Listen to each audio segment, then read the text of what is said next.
dijelaskan oleh Bu Wike tadi bahwa kegiatan kita adalah implementasi aksi nyata dari modul 1.4 tentang penerapan budaya positif di lingkungan sekolah. Nah, sebelum kita membahas budaya positif tersebut, ada beberapa materi yang harus kita pahami dulu, yang harus kita tinjau dulu, baru menjadi budaya positif ini di sekolah kita. Materi kita pada hari ini tentang implementasi atau pengimbasan kegiatan aksi nyata modul 1.4 ini. Yang pertama itu kami sendiri, kemudian yang kedua nanti adalah Ibu Ria Astarina SPD, dan yang ketiga adalah Ibu Wike Denisa SPD. Sebelum kita melanjutkan tentang budaya positif nanti yang akan kita bahas pada kegiatan-kegiatan berikutnya, kita harus mengenal dulu tentang filosofi pendidikan Ki Hajar Dewantara. Kita tahu bahwa kita bangsa Indonesia sebelum ini, pada zaman dahulu kita sudah mengenal Bapak Ki Hajar Dewantara. Nah, dalam program Guru Penggerak ini, filosofi beliau ini itu akan kita kenal dulu atau akan kita pelajari. Kita kaitkan pengalaman-pengalaman yang kita alami selama kita bersekolah dengan filosofi pendidikan yang dikemukakan oleh Bapak pendidikan kita, yaitu Ki Hajar Dewantara. Raden Mas Suwardi Suryadiningrat atau lebih dikenal dengan Ki Hajar Dewantara adalah pendiri Taman Siswa, suatu lembaga pendidikan yang memberikan kesempatan bagi para pribumi jelata untuk bisa memperoleh hak pendidikan seperti halnya para priayi maupun orang-orang Belanda pada zaman itu. Ki Hajar Dewantara lahir di Yogyakarta pada tanggal 2 Mei 1889, sehingga setiap tanggal 2 Mei sekarang kita peringati sebagai Hari Pendidikan Nasional. Ki Hajar Dewantara dibesarkan di lingkungan keraton Yogyakarta. Beliau dinobatkan menjadi Bapak Pendidikan Nasional. Menurut Ki Hajar Dewantara, itu filosofinya yang kita ambil, yang akan kita renungkan. Pendidikan adalah memberi tuntunan terhadap segala kekuatan kodrat yang dimiliki anak agar ia mampu mencapai keselamatan dan kebahagiaan yang setinggi-tingginya, baik sebagai seorang manusia maupun sebagai anggota masyarakat. Nah, ini filosofi pendidikan Ki Hajar Dewantara itu. Kerangka pemikiran Ki Hajar Dewantara sesuai dengan filosofinya tadi. Yang pertama, pendidikan itu suatu tuntunan di dalam hidup tumbuhnya anak-anak. Artinya bahwa hidup tumbuhnya anak itu terletak di luar kecakapan atau kehendak kita kaum pendidik. Jadi sebenarnya tugas kita sebagai pendidik di sekolah itu hanya menuntunnya. Menurut Ki Hajar Dewantara, pendidikan itu atau kita sebagai pendidik, tugas kita hanya menuntun. Yang kedua, pendidik hanya dapat menuntun tumbuh atau hidupnya kekuatan kodrat yang ada pada anak-anak agar dapat memperbaiki lakunya, bukan dasarnya. Hidup dan tumbuhnya kekuatan kodrat anak. Jadi anak diberi kebebasan, namun pendidik sebagai pamong dalam memberi tuntunan dan arahan. Sama dengan sebagai seorang petani, ibaratkan kita sebagai seorang petani, bahwa murid itu adalah biji yang akan kita tanam tadi. Pendidikan anak sejatinya menuntut anak mencapai kekuatan kodratnya sesuai dengan kodrat alam dan kodrat zaman. Kemudian, apa yang harus berubah? Yang harus berubah itu adalah budi pekerti. Budi pekerti atau watak ataupun karakter merupakan perpaduan antara gerak pikiran, perasaan, dan kehendak atau kemauan sehingga menimbulkan tenaga. Budi pekerti juga dapat diartikan sebagai perpaduan antara cipta, karsa sehingga menciptakan karya. Kemudian bagaimana agar berubah? Bisa dengan budaya positif tersebut. Nah, untuk mencapai kebudayaan positif itulah banyak hal-hal yang harus kita lakukan supaya menjadi kebiasaan. Budaya itu kan kebiasaan. supaya menjadi kebiasaan di sebuah sekolah atau sekolah kita ini nantinya. Pendidikan itu selalu bergerak, selalu berubah dari zaman ke zaman. Kemudian pendidikan itu memerdekakan dan memanusiakan. Biarkan murid itu bergerak dan berputar sesuai orbitnya. Pembelajaran yang berpihak pada murid harus berorientasi terhadap murid, kemudian murid dan murid, menyenangkan, mampu mengembangkan minat dan bakatnya, bebas dari ikatan, dengan suci hati mendekati murid, berpusat pada murid. Jadi apapun yang akan kita lakukan kepada murid kita di kelas itu harus kita pikirkan dulu kebutuhan murid kita. Kita harus memprioritaskan kepentingan murid kita. Kalau selama ini mungkin kita sudah salah menganggap bahwa kita yang berkuasa di kelas kita, sekarang mari kita ubah bahwa murid adalah segala-galanya bagi kita. Untuk menuju ke budaya positif itu perlu adanya yang namanya disiplin positif. Mungkin selama ini kita sudah mengenal atau mendengar kata disiplin, ya. Nah, sebelum kita melihat apa itu disiplin positif, ini ada mungkin percobaan ataupun perlakuan yang harus kita lakukan. Sekarang kita cobakan, misalnya cari teman kita mungkin dua-dua, kita berdua atau berpasangan, yang satu sebagai A, yang satu sebagai B. Nah, yang A silakan berhadapan, ibu-ibu. Yang A silakan kepalkan tangannya. Kepalkan tangannya, yang A silakan kepal tangannya, seolah-olah di dalam kepalan tangan ibu-ibu itu ada suatu barang yang sangat berharga yang ibu simpan, yang ibu jaga. Kemudian ibu yang bertugas sebagai B, silakan rayu ibu yang A tadi supaya mau membuka tangannya ini. Yang A silakan pertahankan, ya, pertahankan untuk menjaga sebuah benda pusaka yang sangat berharga itu, jangan mau diberikan kepada yang B. Nah, tadi kita sudah merasakan yang pertama sebagai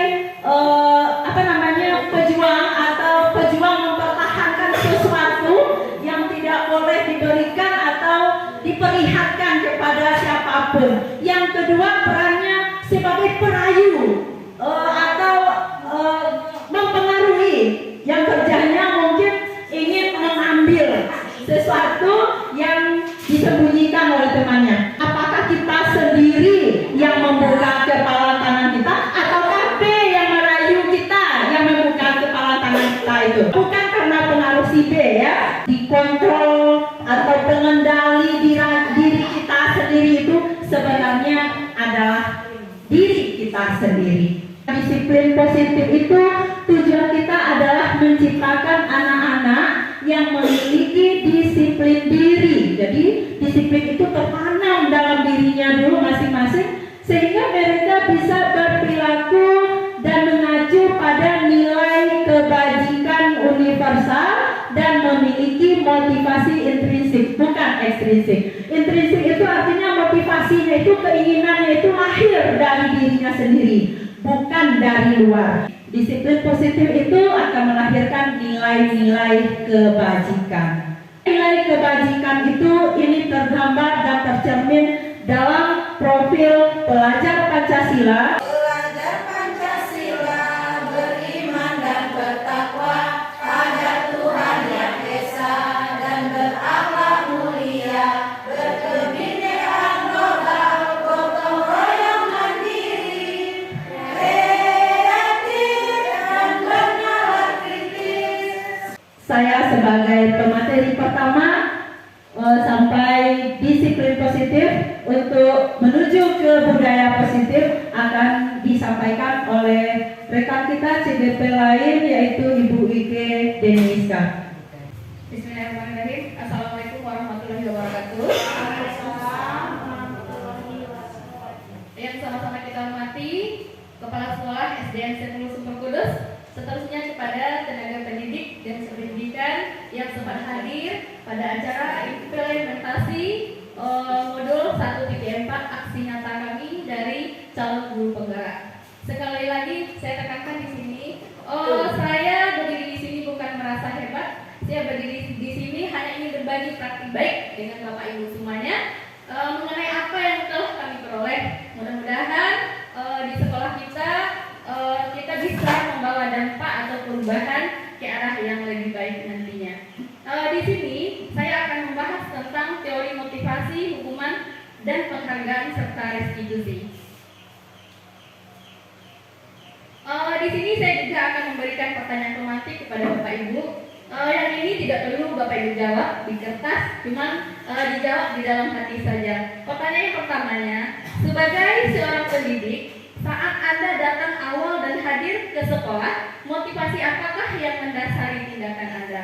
Berhubungan dengan yang tadi Bapak Ibu, mengapa kita datang ke sekolah ini, apa motivasi kita? Misalnya kita datang awal pagi ke sekolah, atau misalnya kita melambat datang ke sekolah, apa motivasi kita? Yang kedua, bila di sekolah Anda tidak ada aturan yang memberikan surat teguran dari guru yang sering datang terlambat, misalnya tidak ada surat teguran terhadap guru yang sering datang terlambat misalnya, atau tidak ada atasan yang ingin memberikan penghargaan kepada kita karena kita datang tiap pagi misalnya, kita selalu datang pagi, tapi kepala sekolah tidak memberikan penghargaan apa-apa kepada kita. Apakah Bapak Ibu akan tetap datang tepat waktu untuk mengajar murid-murid di sekolah? Ya, kita minta kepada rekan kita Ibu Sarmiati. Terima kasih, dikit lagi waktu itu saya. Kalau dilihat di sini, seorang pendidik itu kan sudah keluar SK, sudah disumpahi dan sudah dikeluarkan SK. Sebenarnya tidak ada lagi karena paksaan, karena ada teguran. Itu di sini adalah kesadaran. Kembali kata yang tadi, kesadaran pada diri kita sendiri.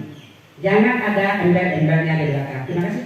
Apakah Bapak Ibu ingin menjadi pembelajar sepanjang hayat, menjadi orang yang berusaha dan bertanggung jawab, serta menghargai diri Bapak Ibu sendiri sebagai teladan bagi anak murid Bapak Ibu atau guru-guru di sekolah, serta lingkungan yang ada di lingkungan sekolah Bapak Ibu?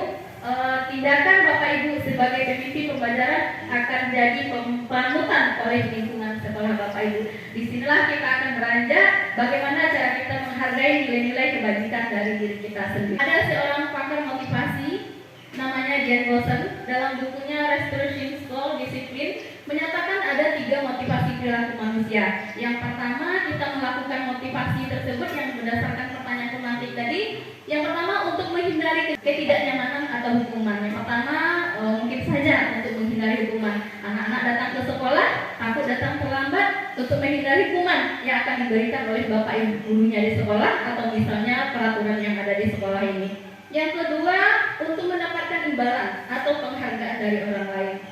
Misalnya mereka datang tepat waktu ke sekolah, misalnya ada penghargaan atau ada sesuatu yang akan kita berikan kepada anak murid kita. Itu maksudnya. Yang ketiga, untuk menjadi orang yang mereka inginkan dan menghargai diri sendiri dengan nilai-nilai yang mereka punya. Jadi yang ketiga inilah yang seharusnya motivasi yang kita tanamkan di dalam diri kita sendiri. Menginginkan atau menghargai diri sendiri dengan nilai-nilai yang kita percaya. Ini juga ada pertanyaan. Menurut Bapak Ibu, dari ketiga jenis motivasi yang disebutkan dari pertanyaan sebelumnya tadi, motivasi manakah yang saat ini paling banyak mendasari perilaku murid-murid di sekolah kita? Yang pertama, apa yang kedua, atau yang ketiga? Yang pertama tadi karena takut dihukum. Ya, mungkin itu Bapak Ibu. Yang pertama. Selanjutnya, strategi apa yang selama ini Bapak Ibu terapkan untuk menanamkan disiplin positif pada murid-murid Bapak Ibu? Bagaimanakah hasilnya pada perilaku murid-murid Bapak Ibu sendiri? Coba ditanyakan saja di dalam hatinya. Yang ketiga, nilai-nilai kebajikan apa yang Bapak Ibu rasakan penting saat ini untuk ditanamkan kepada murid-murid di sekolah kita ini? Jadi tujuan dari disiplin positif itu adalah menanamkan motivasi. Yang ketiga Yang ketiga tadi ya Bapak Ibu, kan ada 3 tadi yang terakhir. Yaitu untuk menjadi orang yang mereka inginkan dan menghargai diri sendiri dengan nilai-nilai yang mereka percaya. Kita memiliki motivasi tersebut, mereka adalah memiliki motivasi intrinsik yang dari dalam, yang berdampak jangka panjang. Sedangkan motivasi ekstrinsik itu dampaknya jangka pendek Bapak Ibu. Motivasi yang tidak akan berpengaruh pada apapun hukuman, apapun hadiah. Jadi mereka akan tetap berperilaku baik, berlandaskan nilai-nilai kebajikan karena mereka ingin menjadi orang yang menjunjung tinggi nilai-nilai yang mereka percaya tersebut. Di sini ada sebuah kasus, Iva kurang menguasai pelajaran matematika, sehingga pada saat pelajaran tersebut berlangsung, dia lebih banyak berdiam diri atau menggambar di buku pelajarannya. Mungkin banyak sekali anak-anak kita seperti itu ya Bapak Ibu. Pada saat guru matematikanya Pak Seno menanyakan pertanyaan Iva menjadi gugup. Dia dan tak sengaja menjatuhkan tasnya di kursi, serta tiba-tiba menjadi gagap pada saat berupaya menjawab. Seluruh kelas pun tertawa melihat perilaku Iva yang bicara tergagap dan terkejut tersebut. Pak Seno pada saat itu membiarkan teman-teman Iva menertawakan Iva yang tergagap dan malu luar biasa, dan malahan minta Iva untuk maju ke depan dan berdiri di depan kelas sambil menunjuk hidungnya karena dia tidak bisa menjawab pertanyaan yang Pak Seno berikan. Kelas semakin gaduh dan anak-anak pun tertawa melihatnya. Iva di depan kelas memegang ujung hidungnya. Mungkin saya sendiri juga sebelumnya juga pernah melakukan hal demikian Bapak Ibu. Menurut Bapak Ibu, apakah Bapak Ibu setuju dengan tindakan Pak Seno tersebut? Tidak. Kami minta salah satu dari rekan guru untuk menjawab pertanyaannya. Kembali lagi pada Bu Samyati. Terima kasih. Bagi saya sebagai guru, kalau seperti tadi itu menurut tindakan Pak Seno, itu mematahkan semangat anak. Mental anak pecah sekali. Sehingga dia setiap belajar pada matematika, dia tidak senang lagi, tidak nyaman. Sebenarnya matematika itu mungkin tidak sulit. Cuma caranya bagi kita sebagai guru, pembelajaran matematikanya itu mungkin caranya tidak dapat menarik bagi anak. Mungkin pembelajaran menyampaikan materi tersebut tidak tidak merangsang atau tidak memotivasi anak, sehingga anak tadi mental jadinya. Sebaiknya bukan begitu memberikan hukuman kepada anak. Kita lupa cara memberikan pertanyaan itu yang mudah dulu, bagaimana anak itu bisa menjawab dengan baik. Terima kasih. Benar sekali Bu Samyati. Berdasarkan pertanyaan tadi, apakah Anda setuju dengan tindakan Pak Seno? Bu Sam mengatakan bahwa dia tidak setuju dengan tindakan Pak Seno karena bisa jadi anak-anak Pak Seno tadi tidak suka belajar dengan dia, atau misalnya materi pelajaran yang diberikan Pak Seno terlalu sulit bagi dia. Kita kembali lagi kepada pemikiran Ki Hajar Dewantara tadi mengatakan bahwa pendidikan ini seharusnya berpihak kepada siswa, sehingga dengan berpihak kepada siswa tersebut, siswa akan merasa nyaman, siswa akan merasa senang belajar bersama guru tersebut. Pertanyaan kedua, menurut Bapak Ibu, tindakan Pak Seno terhadap Iva itu sebuah hukuman atau konsekuensi? Sekarang kita akan lihat apa sih bedanya hukuman dengan konsekuensi. Kalau hukuman itu sifatnya tidak terencana, tiba-tiba saja, anak atau murid tidak tahu apa yang akan terjadi setelahnya. Terus hukuman itu bersifat satu arah dari pihak guru saja. Sedangkan murid hanya menerima apapun yang akan dikatakan guru, mereka terima. Apapun perlakuan gurunya, mereka terima. Jadi hukuman yang diberikan bisa berupa fisikis, atau disakiti oleh perbuatan atau kata-kata. Ternyata kata-kata juga merupakan sebuah hukuman. Sekarang kita akan lihat apa sih konsekuensi. Kalau konsekuensi itu sudah terancana dan telah disepakati, sudah dibahas, sudah disetujui dulu dengan siswa di kelasnya. Misalnya kalau seandainya anak-anak itu tidak membuat PR, apa sih yang akan anak ibu lakukan nantinya? Kan konsekuensi namanya, kita harus saling bertanya jawab dulu tentang apa hukuman yang akan kita berikan. Misalnya seperti itu Bapak Ibu. Kalau seandainya muridnya menyetujui, kan sering juga kalau tidak bisa BPR sebab anak ibu mesin WC itu kan itu sudah disebut sebagai konsekuensi. Atau misalnya pihak sekolah yang membuatnya. Di pada konsekuensi, murid tetap dibuat tidak nyaman untuk jangka pendek. Peraturan dan konsekuensi yang mengikuti ini sudah diketahui sebelumnya oleh murid. Sikap guru di sini hanya memonitor saja. Apa yang kita pantaukan, merasa yang juga langsunglah ke jam tulai. Jadi guru di sini hanya sebagai pemonitor. Jadi di sini ada beberapa tindakan yang dilakukan oleh guru. Kita akan lihat di sini apakah itu hukuman atau konsekuensi. Yang pertama, mencatat 100 kali di dalam buku kalimat saya tidak akan terlambat lagi karena terlambat ke sekolah. Kan sering kita itu, misalnya udah pacaran kita suruh anak mencatat di buku, udah ambil FPR kita suruh anak mencatat buku simpek puluh kan, atau selembar kertas misalnya. Menurut Bapak Ibu apakah hukuman atau konsekuensi? Ya, nanti kita lihat ya. Yang kedua, lari mengelilingi lapangan basket 2 kali karena terlambat hadir di sekolah. Menurut Bapak Ibu itu konsekuensi apa hukuman?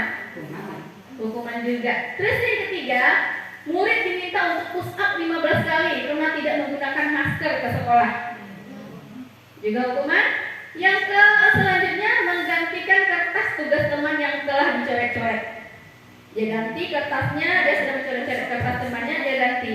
Menurut Bapak Ibu itu konsekuensi atau hukuman? Konsekuensi. Kita lanjut dulu ya. Yang selanjutnya membersihkan tumpahan air di meja tulis karena tersenggol pada saat belajar. Konsekuensi juga. Nah, kita lanjut. Murid disuruh untuk mengenakan sepatu seharian di sekolah karena tidak menggunakan sepatu hitam misalnya. Hukuman. Lanjut, lari mengelilingi lapangan basket 2 kali karena terlambat 10 menit untuk pelajaran kejokan. Hukuman juga. Jadi di sini akan kita lihat mana sih yang konsekuensi, mana sih yang hukuman. Ya. Yang pertama, yang kedua, yang ketiga itu adalah hukuman. Yang ketiga mengganti kertas, yang keempatnya menggantikan kertas teman yang telah dicoret-coret. Itu termasuk konsekuensi.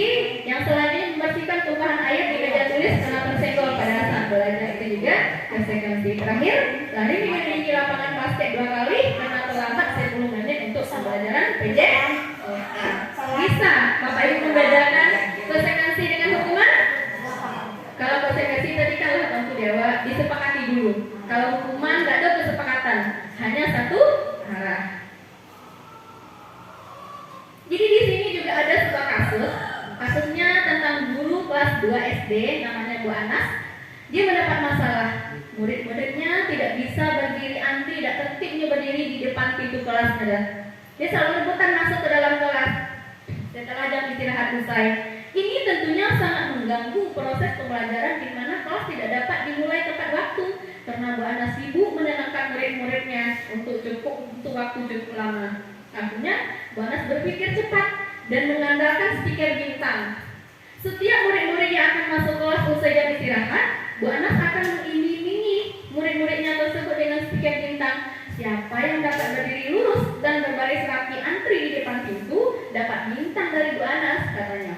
Sebagian besar murid-muridnya menjemput tekanan tersebut dan langsung berdiri rapi di depan pintu agar mendapatkan stiker bintang. Hal ini terus dilakukan oleh Bu Anas selama beberapa minggu karena cukup berhasil membuat murid-muridnya berdiri rapi antri di depan pintu. Sampai pada suatu saat Bu Anas sakit dan terpaksa digantikan oleh Pak Heru. Pak Heru tidak mengetahui tentang stiker bintang yang diberikan Bu Anas. Dan benar saja, pada saat masuk kelas usai jam istirahat, murid-murid kelas 2 saling berebutan kembali masuk kelas. Apa sebenarnya yang akan terjadi? Kenapa demikian? Jadi di sini akan kita lihat ya Bapak Ibu. Berdasarkan kasus yang tadi, sebenarnya yang dilakukan oleh Ibu Anas tadi adalah sebuah motivasi. Jadi motivasi yang diberikan Ibu Anas itu bukan motivasi intrinsik, melainkan motivasi ekstrinsik yang berasal dari luar. Sedangkan motivasi intrinsik itu yang kita tahu tadi dia tidak akan bertahan lama. Seperti Bapak Heru, dia tidak mengetahui apa yang dilakukan oleh Bu Anas supaya siswa-siswanya bisa berbaris tertib masuk ke dalam kelas. Ternyata Pak Heru tidak melakukan hal yang sama dengan Bu Anas. Akhirnya murid Bu Anas kembali seperti dulu karena motivasi yang mereka dapatkan dulu yang tersebut bukan motivasi dalam dirinya. Yaitu motivasi yang mereka dapatkan adalah motivasi dari bintang yang diberikan oleh Bu Anas. Saya juga seperti itu Bapak Ibu. Baru aja pas semester 1 kemarin saya memberikan sebuah bintang kepada siswa saya, terus yang dapat bintang dapat hadiah yang banyak. Ternyata yang dapat bintang itu hanya itu saja orangnya. Berkisar 10 orang saja yang dapat bintang. Mengapa demikian? Karena mereka tidak mendapatkan motivasi intensif di dalam dirinya. Mereka mendapatkan motivasi karena yang saya beri bintang tadi, yang saya berikan hadiah tadi. Ternyata motivasi intrinsik itu tidak baik kita lakukan kepada siswa kita. Kalau untuk memberikan motivasi tersebut, harusnya motivasi itu datang dari diri mereka sendiri. Sebenarnya adakah cara lain yang bisa dilakukan supaya anak-anak kelas 2 itu bisa berbaris antrian tanpa mendapatkan penghargaan? Menurut Bapak Ibu ada tidak cara lain yang bisa dilakukan Bu Anas tanpa memberikan bintang misalnya? Disiplin positif tersebut, kan katanya tadi disiplin positif itu harus kita apakan di rumah sekolah, harus kita implementasikan di rumah sekolah. Tapi seperti yang genggaman tangan tadi, kalau kita sendiri tidak ingin merubahnya, kalau kita sendiri tidak mau menjadi yang lebih baik, tentu kita akan mendapatkan motivasi intrinsik dari seseorang. Kalau tidak dapat motivasi intrinsik dari seseorang, itu tidak akan bertahan lama. Begitu juga dengan bagaimana caranya kita menciptakan disiplin positif di sekolah. Untuk menciptakan disiplin positif sebagai seorang guru, ketika murid melakukan kesalahan, tindakan mana sih yang perlu kita lakukan? Yang pertama, menunjukkan kesalahannya dan memintanya untuk melihat kesalahannya dengan baik-baik. Mengatakan, kamu seharusnya tahu bagaimana kamu seharusnya bertindak. Kalau dia berbuat kesalahan, saya bilang kepada nomor kita, terus bertanya kepadanya, kenapa kamu melakukan sesuatu yang seharusnya tidak kamu lakukan? Terus mengkritik dan mendiamkannya. Tindakan yang selanjutnya akan kita lihat bahwa untuk menciptakan disiplin positif itu ada juga namanya restitusi. Apa itu restitusi? Restitusi itu adalah proses menciptakan kondisi bagi murid untuk memperbaiki kesalahan mereka sehingga mereka bisa kembali kepada kelompok mereka dengan karakter yang lebih kuat. Restitusi juga adalah proses kolaboratif yang mengajarkan murid untuk mencari solusi dari masalahnya dan membantu murid berpikir tentang orang seperti apakah mereka, tentang orang seperti apa yang mereka inginkan, dan bagaimana mereka harus memperlakukan orang lain. Jadi restitusi di sini membantu murid menjadi lebih memiliki tujuan, disiplin positif, dan memulihkan dirinya setelah berbuat salah. Terus selanjutnya kita masuk kepada budaya positif. Jadi untuk menerapkan disiplin positif tadi perlu adanya budaya positif. Apa itu budaya positif? Budaya positif adalah membangun nilai-nilai, keyakinan dan kebiasaan-kebiasaan di sekolah yang berpihak kepada peserta didik agar peserta didik dapat berkembang menjadi pribadi yang kritis, penuh hormat dan bertanggung jawab. Seperti yang Bu Sam katakan tadi, berdasarkan kasus Bu Ipa tadi bahwa Ibu Ipa harusnya menerapkan pendidikan yang berpihak kepada siswa. Ibu Anas menerapkan pendidikan yang berpihak kepada siswa. Seperti apa sih contohnya Bapak Ibu pendidikan yang berpihak kepada siswa tadi di dalam kelas misalnya? Saya juga pernah melakukan kesalahan yang demikian. Misalnya seperti Boye masuk ke dalam kelas tidak membangun motivasi dulu kepada peserta didik kita, tidak memberikan semangat, langsung saja kita masuk ke dalam kelas. Ayo anak-anak Ibu, tolong dibuka bukunya halaman sekian. Jadilah di pojok anak-anak itu. Menurut anak-anak Ibu berpihak kepada siswa atau dari kita timbulnya yang demikian? Dari kita sendiri. Jadi yang berpihak kepada siswa itu nanti kita akan lihat setelah ini. Jadi pembiasaan budaya positif itu yang telah kita lakukan misalnya di sekolah pembiasaan 5S. Apa tuh 5S? Senyum, sapa, salam, sopan, santun. Yang kedua makan bersama. Di sini kita juga melihat ada beberapa nilai di sana, nilai kepeduliannya, menghargai orang lain, saling berbagi. Yang ketiga ada ini misalnya seperti kita dengan siswa kita curah pendapat misalnya seperti itu. Yang keempat memberi motivasi, yang kelima gotong royong. Penerapan budaya positif tidak terlepas dari hal-hal yang di bawah ini Bapak Ibu. Ada namanya keyakinan kelas, ada kebutuhan dasar manusia, ada 5 posisi kontrol, ada segitiga restitusi. Yang pertama kita akan bahas dulu tentang keyakinan kelas. Ya, mengapa sih keyakinan kelas? Mengapa tidak peraturan kelas saja? Kalau peraturan kan pasti kan dilakukan di murid kita. Mengapa harus keyakinan? Apa sih keyakinan? Mengapa kita memiliki peraturan tentang penggunaan helm pada saat mengendarai kendaraan bermotor? Kenapa kita pakai helm? Kenapa harus ada aturannya? Untuk apa kira-kira Bapak Ibu? Iya, untuk menjaga keselamatan. Terus selanjutnya mengapa kita memiliki peraturan tentang menggunakan masker dan mencuci tangan setiap saat misalnya yang COVID kemarin? Untuk menjaga apa kira-kira? Untuk menjaga kesehatan. Benar sekali Bapak Ibu. Nilai-nilai keselamatan atau kesehatan itulah yang disebut dengan keyakinan. Lihat Bapak Ibu PK Padang nggak mau pakai helm? Tak mau. Karena kita yakin kalau pakai helm itu akan menjaga keselamatan kita. Pajak PK Padang kita sekolah pakai helm ada. Terus selanjutnya misalnya tentang COVID kemarin. Tidak ada aturan yang membuat pakai masker di sekolah pada Bapak Ibu pakai masker jika sekolah karena takut akan tertular COVID-19. Itulah keyakinan. Itulah yang disebut sebagai keyakinan. Jadi di sini kita akan coba melihat, kan Bapak Ibu sudah tahu tadi bahwa keyakinan itu lebih penting daripada peraturan. Jadi di sini kita akan coba melihat langkah-langkah untuk membuat keyakinan kelas itu seperti apa. Mengapa harus ada keyakinan kelas Bapak Ibu? Keyakinan kelas ini dimanfaatkan nantinya ketika ada masalah, ketika ada terjadi permasalahan di dalam kelas kita akan bertumpu kepada keyakinan kelas tersebut. Apakah bisa sih anak-anak kelas bawah membuat keyakinan kelas, sedangkan langkah-langkah membuatnya panjang dong, banyak dong. Yang pertama, keyakinan kelas itu bersifat abstrak daripada peraturan yang lebih rinci dan konkret. Keyakinan kelas itu berupa pertanyaan-pertanyaan universal, terus pertanyaan keyakinan kelas senantiasa dibuat dalam bentuk positif. Tidak boleh datang terlambat. Menurut Bapak Ibu itu pertanyaan yang positif atau perkataan yang positif apa negatif? Kalau ada kata tidaknya, itu ya negatif. Jadi kalau membuat keyakinan kelas itu tidak dibuat dengan pernyataan yang positif. Keyakinan kelas sebenarnya tidak terlalu banyak sehingga mudah untuk diingat dan dipahami oleh warga kelas. Terus keyakinan kelas itu sebaiknya sesuatu yang dapat diterapkan di lingkungan tersebut.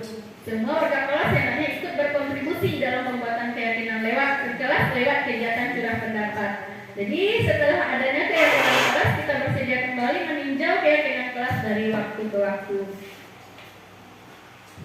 Ini beberapa dokumentasi kemarin yang saya lakukan ketika membuat penyusunan keyakinan kelas. Jadi di sini kami berbincang santai dengan siswa. Apa sih yang kita butuhkan, nilai-nilai apa sih yang kita butuhkan di dalam kelas kita?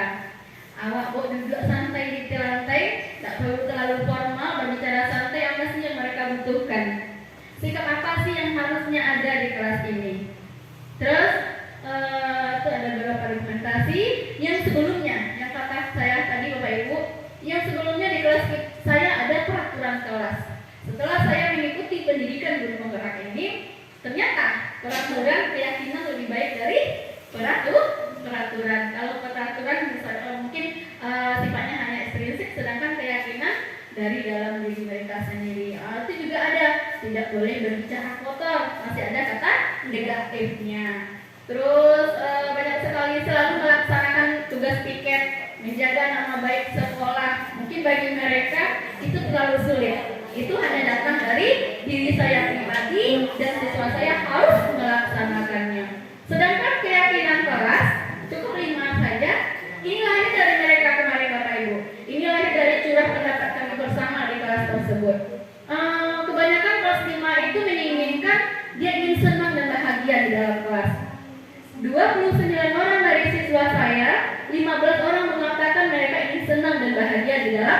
kelas. Terus selanjutnya selalu bersikap positif.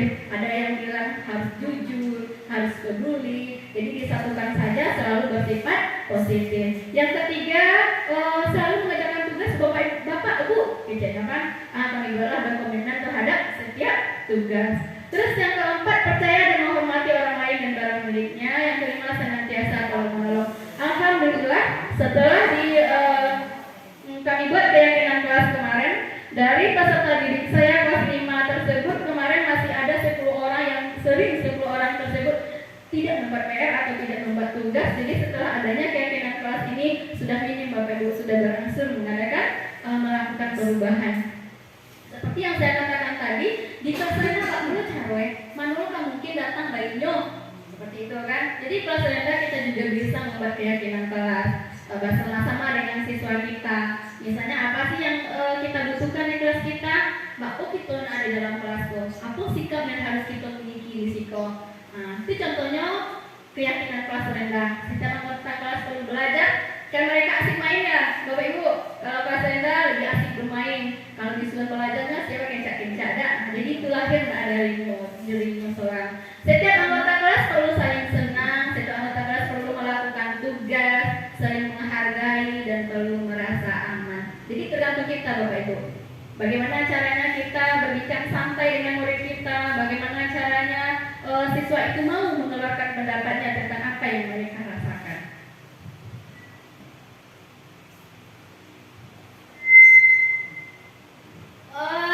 Yang selanjutnya yaitu 5 kebutuhan dasar manusia.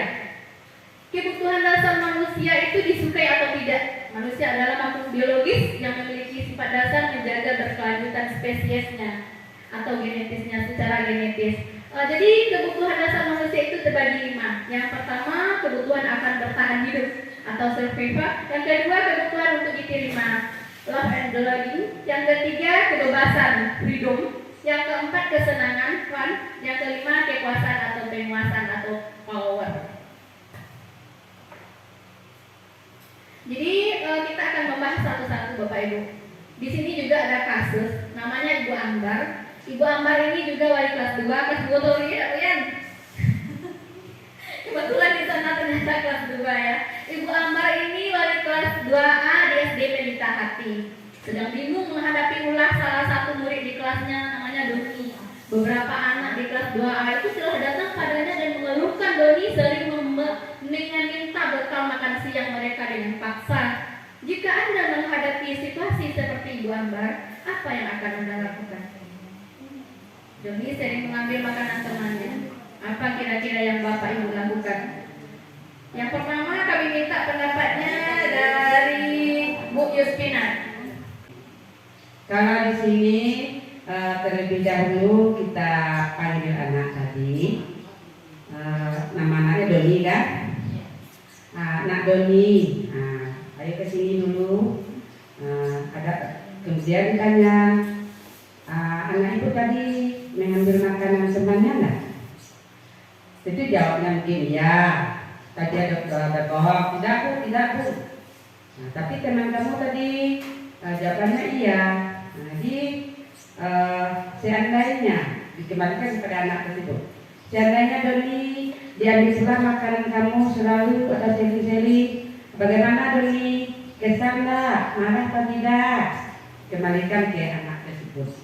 Sampai anak itu, oh ya bu, tidak saya makan lagi kalau gitu.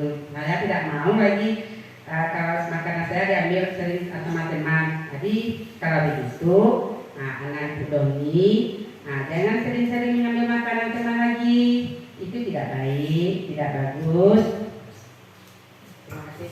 Ya, terima kasih dari jawaban Bu Sarmiati. Begitu juga kami Bu Sarmiati. Ketika kami mendapatkan pertanyaan yang demikian, kami juga melakukan hal yang sama dengan Bu Sarmiati. Ternyata apa yang kita lakukan itu bukan tidak sebetulnya salah, tetapi ada perbaikan-perbaikan setelahnya. Kami juga begitu Bu Sarmiati. Jadi dalam kasus di sini, Bu Sarmiati sudah memanggil Doni, katanya sudah sangat bagus sekali Bu Sarmiati. Jadi ternyata Doni tadi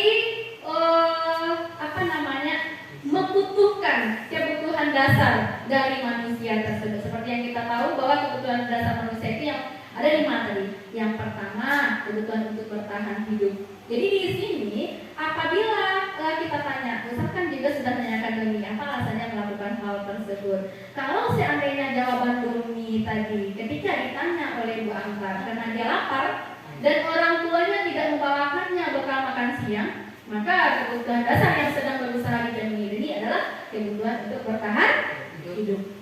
Selanjutnya, jika kita memanggil Doni, jika Bu Ambar memanggil Doni sedangkan jawabannya atau alasannya karena merasa senang temannya jadi memperhatikan dia ketika temannya melaporkan tindakan itu kepada gurunya dan gurunya memberitahu oleh orang tuanya sehingga orang tuanya juga memperhatikan dia, maka kebutuhan dasar yang sedang dipenuhi Doni adalah kebutuhan akan kasih sayang atau rasa diterima. Selanjutnya, apabila jawaban Doni dia ingin merasa hebat karena temannya jadi takut dengan dia dan menuruti keinginannya, maka sebetulnya Doni sedang berusaha memenuhi kebutuhan dasarnya akan kekuasaan. Kalau kita tanya misalnya anak kita, mereka keceplosan langsung aja mengatakan demikian Bapak Ibu. Terus kalau seandainya jawaban Doni merasa bosan dengan bekal makanan yang dibawakan oleh ibunya dari rumah karena ibunya selalu membawakan bekal yang sama, oleh karena itu dia ingin mencoba makanan teman-temannya yang beraneka ragam, maka Doni sedang berusaha memenuhi kebutuhannya akan kebebasan. Nah, kalau seandainya jawaban Doni karena iseng saja katanya, iseng saja Bu, kenapa kamu ambil makanan teman kamu Doni, iseng saja Bu. Dan dia menikmati ekspresi wajah teman-temannya yang kesal karena diambil makanannya. Dan menurut dia, ekspresi teman-temannya itu lucu, maka berarti Doni sedang berusaha memenuhi kebutuhannya akan kesenangan. Selanjutnya, Perton. Jadi Bapak Ibu, kita sebagai pendidik banyak hal yang kita temui, banyak ragamnya peserta didik kita, perangainya dari pagi, apa yang melakukan dari pagi di sekolah atau di luar di lingkungan sekolah misalnya. Sebetulnya mereka ingin menyampaikan seperti apa sih kebutuhan hidupnya. Jadi kita sebagai seorang guru harus memahami terlebih dahulu kebutuhan apa yang dibutuhkan oleh anak murid kita sendiri. Nah, bermacam karakter peserta didik kita Bapak Ibu. Mungkin sampai di situ penjelasan dari saya. Saya mohon maaf kalau ada kata-kata saya yang tidak berkenan atau sikap saya yang sok-sok menggurui, sebenarnya tidak seperti itu Bapak Ibu. Saya ingin mengajak Bapak Ibu praktik baik, membagi praktik baik kepada Bapak Ibu semuanya. Mudah-mudahan apa yang saya sampaikan ini bermanfaat untuk kita semuanya. Saya sudahi dengan wabillahi taufiq wal hidayah. Assalamualaikum warahmatullahi wabarakatuh. Waalaikumsalam. Baik dan Bapak dan Ibu, kita masuk ke posisi kontrol. Kita lihat dulu masuk video. Posisi kontrol kita selama ini di mana? Selama ini menjadi guru, kita berada di posisi sebagai apa? Kita lihat dulu posisi kita hari ini. Kita lanjut saja.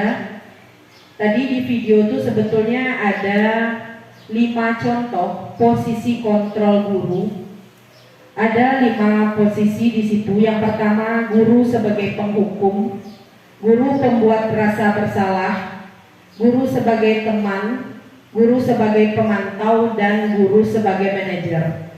Nah, kita lihat contohnya. Ini ada kasus di mana guru itu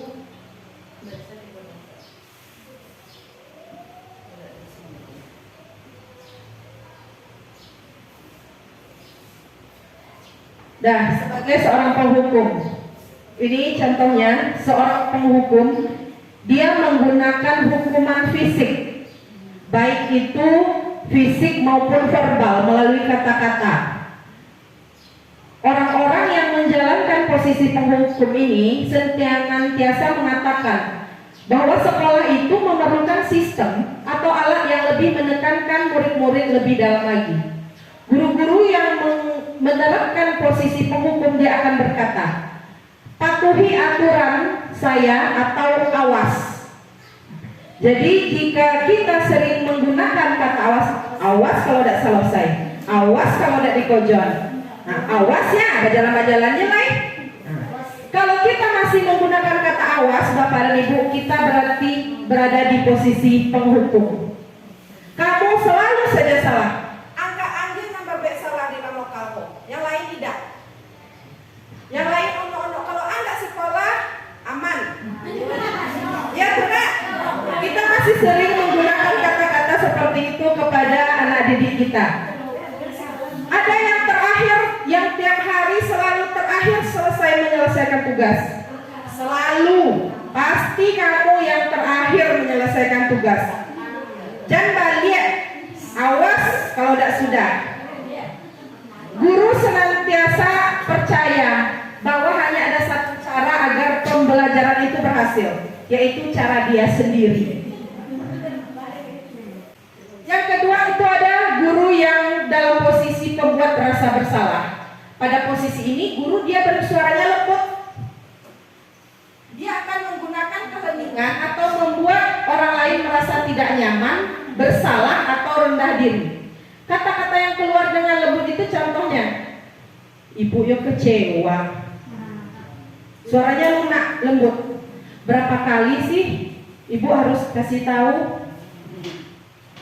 Gimana coba kalau orang tua kamu tahu kamu seperti ini setiap hari di sekolah? Posisi di sini murid itu akan punya penilaian diri yang buruk terhadap dirinya. Murid itu merasa tidak berharga dan telah mengecewakan orang-orang yang disayanginya. Nah, sedangkan guru yang membuat rasa bersalah, dia itu nada suaranya memelas, halus, sedih, dena. Pakai itu lesu, merapat pada anak. Adi, kamu ini bagaimana ya? Kamu sudah berjanji dengan ibu tidak akan terlambat lagi.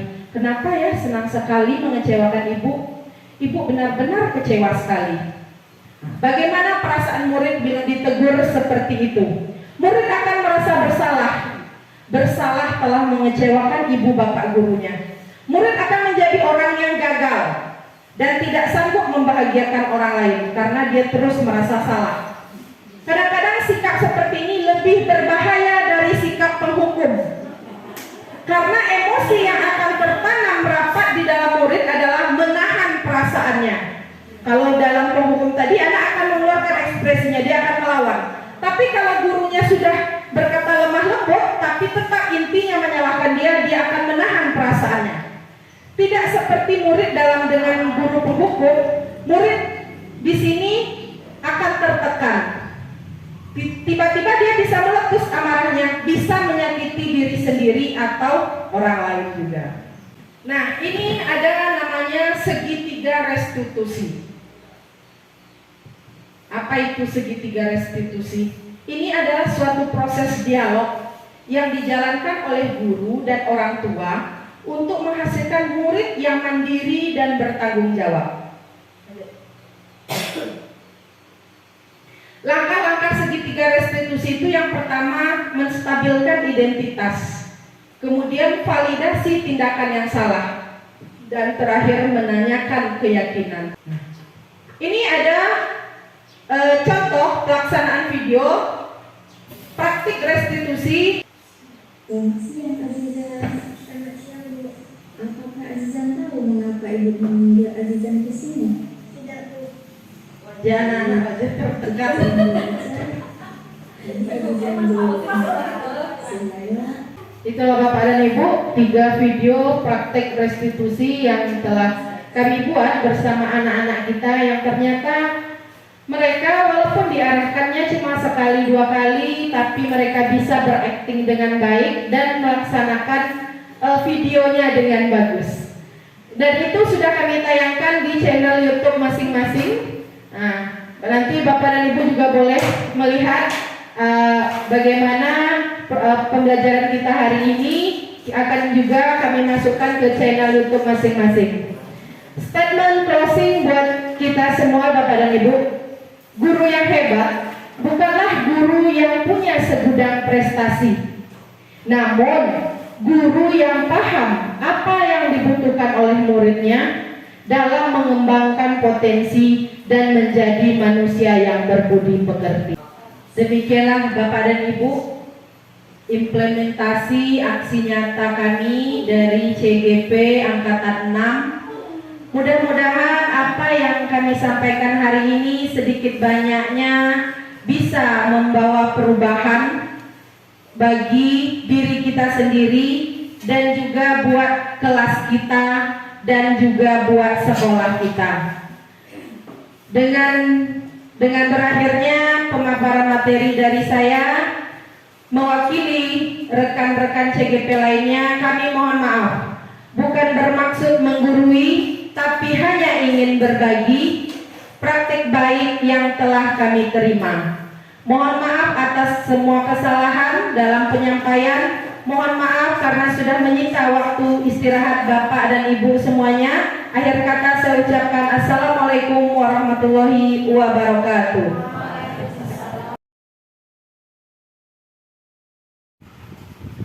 Assalamualaikum warahmatullahi wabarakatuh. Nama saya Rosmala Dewi. Sebentar ini saya telah menerima yaitu pelajaran dari calon-calon guru penggerak, yaitu tentang bagaimana cara melakukan atau merubah cara saya mengajar untuk masa-masa yang akan datang. Dan saya telah menerima berbagai macam cara yang diberikan pelajaran oleh guru penggerak tadi, dan selama ini saya tidak paham betul bagaimana cara menghadapi anak-anak, dan setelah melaksanakan yang telah diberikan oleh pelajaran oleh guru penggerak tadi, mudah-mudahan saya bisa untuk merubah cara mengajar saya yang lebih baik. Hanya itulah dari saya sebagai guru dari SDN 10 Sumpur Kudus. Assalamualaikum warahmatullahi wabarakatuh. Assalamualaikum warahmatullahi wabarakatuh. Perkenalkan diri saya, nama Safniati, guru SD 10 Sumpur Kudus. Tadi saya telah berbagi ilmu dari guru penggerak, yang mana dari penyampaian atau penyajian materinya itu sangat asik sekali, menarik.